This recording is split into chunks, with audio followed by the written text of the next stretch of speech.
என்னங்க கோட்டு சூட்டெல்லாம் போட்டு வந்து உட்காந்துருக்கான்? தம்பி, ஆ நான் இவளை கூட்டிக்கிட்டு செக்கப்புக்கு போகணும்ப்பா. சீக்கிரம் வண்டி எடு. என்ன பண்ணிக்கிட்டு இருக்க நீ? சார் ஒரு நிமிஷம் சார், போயிடலாம் சார், ப்ளீஸ் சார்.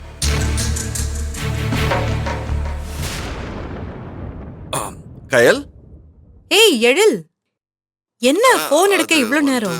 என்ன? கிளையண்ட்டை மீட் பண்றதுக்காக வெளியே போயிட்டு இருக்கேன். ஓ சரி சரி, சாரி டிஸ்டர்ப் பண்ணிட்டேனா?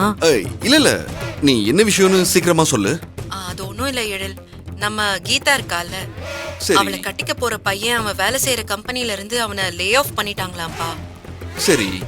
இல்ல, அந்த வேலையால தான் கீதாவோட கல்யாணம் டிலே ஆகுது போல. அதான் நீயும் கம்பெனில சொல்லி ஒரு வேலை வாங்கி கொடுக்க முடியுமா?